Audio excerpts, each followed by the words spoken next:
दूसरे चरण में कहां-कहां वोटिंग है, सबसे पहले आइए वो दिखा देते हैं। दूसरा चरण 26 अप्रैल 2024 को होगा और इसमें 89 सीटों पर मतदान होगा। तो देखिए, असम की 5, बिहार की 5, छत्तीसगढ़ की 3, कर्नाटक की 14, केरल की 20, मध्य प्रदेश की 7 और महाराष्ट्र की 8 सीटों पर होगा मतदान। जी गौरव। मणिपुर की 1 सीट यहां पर, राजस्थान, मणिपुर की यहां पर आप देखिए जो 1 सीट है यहां पर वो आउटर मणिपुर जिसकी हम बात कर रहे थे। इसके अलावा असम की 5, बिहार की 5, छत्तीसगढ़ की 13, छत्तीसगढ़ की 3, कर्नाटक की 14, केरल की 20, एमपी की 7, महाराष्ट्र की 8 और इसके अलावा राजस्थान की 13, त्रिपुरा की 1, यूपी की 8, पश्चिम बंगाल की 3 और जम्मू कश्मीर की 1 सीट। ये 89 यानी 89 सीटें हैं जिन पर दूसरे चरण में मतदान होना है। और दूसरे चरण का आंकड़ा क्या कहता है, जरा दिखाइए पीसीआर। दूसरे चरण का डेटा क्या है हमारे ओपिनियन पोल के मुताबिक, वो आपको दिखाते हैं, क्योंकि पहला चरण तो बड़ा इंटरेस्टिंग था। तो देखिए, ये आ गया आंकड़ा 89 सीट का। एनडीए के खाते में 57 सीटें जा रही हैं। बीजेपी को 51 सीटें इसमें मिल रही हैं, जेडीयू को 3, जेडीएस को 1 सीट, आरएलडी को 1 सीट और शिवसेना शिंदे गुट और एनसीपी अजित पवार गुट को 1 सीट मिल रही है, यानी महाराष्ट्र की 1 सीट खाते में जाती हुई दिखाई दे रही है। तो 57 सीट एनडीए के खाते में।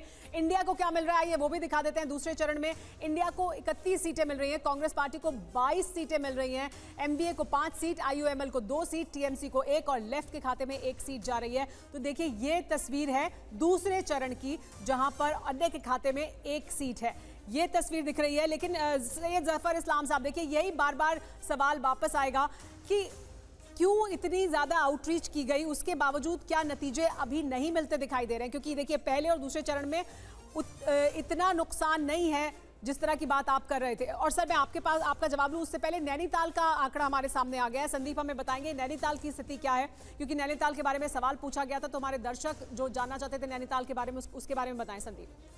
सीट पे बीजेपी आगे है। हमारे सर्वे के हिसाब से बीजेपी को अराउंड 63% वोट मिल रहा है और आईएनसी को हमारे सर्वे के हिसाब से 22% वोट मिल रहा है।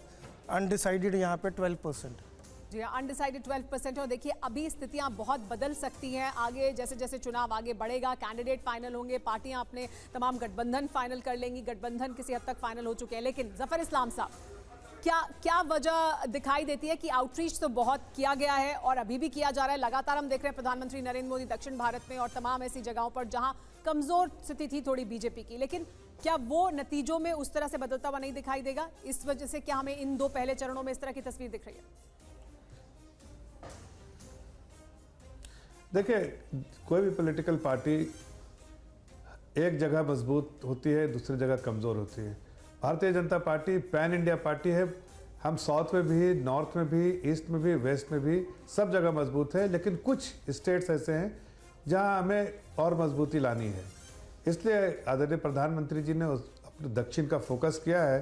तो वो दिख रहा है कि दक्षिण में फोकस है, लेकिन अभी दक्षिण की पूरी स्ट्रैटेजी आपको सामने नहीं आई है। दक्षिण की पूरी स्ट्रैटेजी सब सामने आएगी कि पार्टी किस तरह से दक्षिण का इलेक्शन लड़ेगी, तो शायद ये आंकड़े सब बदल जाएंगे और फिर आप जो सीटें आप हमें नहीं दे रहे हैं वो सीटें भी देने लगेंगे।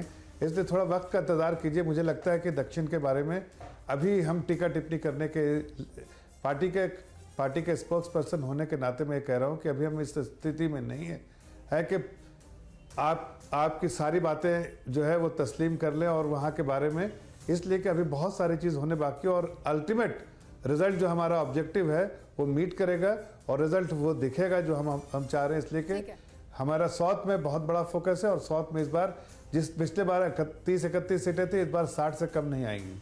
जी, इस पर राधिका का क्या कहना है जानेंगे उनसे। लेकिन लुधियाना के बारे में जानना चाहते हैं हमारे एक दर्शक। लुधियाना की सीट पंजाब लुधियाना, क्या है लुधियाना का समीकरण, वो जानेंगे। संदीप, आप इसका आंकड़ा निकाल कर रखें, वापस आपका रुख करेंगे। योगेश कुमार है लुधियाना पंजाब से, जानना चाहते हैं अपनी सीट के बारे में, ये आंकड़ा जानेंगे। लेकिन फिलहाल हम आपको बताते हैं 89 सीटों के बारे में और उसकी तुलना भी करके दिखा रहे हैं कि जो हमारा ओपिनियन पोल दूसरे चरण की सीटें दिखा रहा है उसमें क्या स्थिति 2019 में थी। तो फिलहाल जो हमारा अभी का ओपिनियन पोल है, एनडीए को 57 सीट दे रहा है, जबकि 2019 में 61 सीटें उन्हें मिली थी। यहां पर इंडिया गठबंधन को 2024 में हमारा ओपिनियन पोल अभी 31 सीटें दे रहा है, यहां उन्हें 23 सीट मिली थी, यानी बढ़ रहा है यहां ओपिनियन पोल के मुताबिक। अन्य के खाते में 5 सीटें जा रही हैं।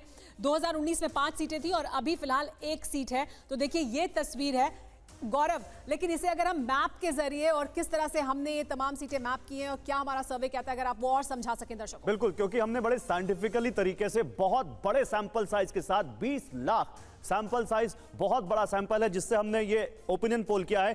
ये हम आपको दिखा रहे हैं कि सेकंड फेज में कौन कौन सी सीटें हैं, देश के किस किस राज्य में कहां कहां पोल होगा सेकंड फेज में, वो हम यहां पर आपको दिखा रहे हैं। यहां आप देख सकते हैं जैसे बाड़मेर की सीट यहां पर आपको, जैसे हम इस पर टच करेंगे तो दिखती है, पाली सीट दिखती है, तो राजस्थान की सीटें हैं यहां पर। इसके अलावा आप देखिए इधर नॉर्थ ईस्ट की सीटें भी हैं, ये सारी सीटें। लेकिन जब हम इस तरफ आते हैं, जब हम अपने ओपिनियन पोल के मैप की तरफ आते हैं, तो यहां चीजें बड़ी क्लियर होने लगती हैं। ये जो सैफरन देख रहे हैं ये बीजेपी है, सैफरन के अलावा जो आप ब्राउन देख रहे हैं ये और ज्यादा, बहुत ज्यादा मजबूती के साथ जहां पर बीजेपी है वो हम आपको दिखा रहे हैं।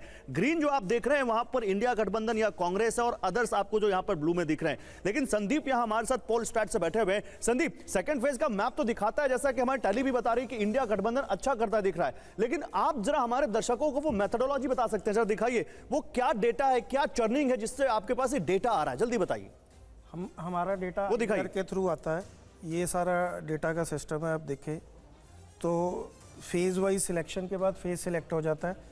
जो इलेक्शन कमीशन ने फेज़ दिया उसके हिसाब से हमने फेज़ को मैप करके, ये देखिए हमने अब आप मुझे बता रहे थे कि असेंबली वाइज आपने डेटा लिया, असेंबली वाइज डेटा लिया हुआ। हाँ। ये फेज़ 2 सिलेक्ट किया तो फेज़ 2 आ गया है, तो ठीक है। उसका असेंबली वाइज हमारे मैप पास दिखाइए, ये मैप दिखाइए। हाँ जी, ठीक है, ये अब बीजेपी राजस्थान का है। हम अगर इसमें स्टेट सेलेक्ट करेंगे हाँ तो वो स्टेट, आप कोई भी स्टेट बोले तो वो स्टेट सेलेक्ट होगा, उसमें जितनी फेज़ 2 की सीट्स हैं हाँ वो आएंगी और उसका पार्टी का रिजल्ट है। ओके, तो मतलब आपने ये सब कुछ आपका प्रोग्राम्ड है ये? प्रोग्राम्ड है, कोई भी चीज़ स्टैटिक नहीं है, हाँ। सारी चीज़ प्रोग्रामिंग के हिसाब से चलती ठीक है सुमेरा।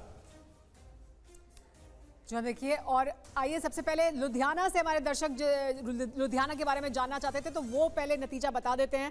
संदीप, अगर आपने लुधियाना की जानकारी निकाल कर रखी है तो बताएं। लुधियाना पंजाब में बीजेपी आगे चल रही है, आम आदमी पार्टी पीछे है लुधियाना में, लेकिन क्या कहता है वोट प्रतिशत?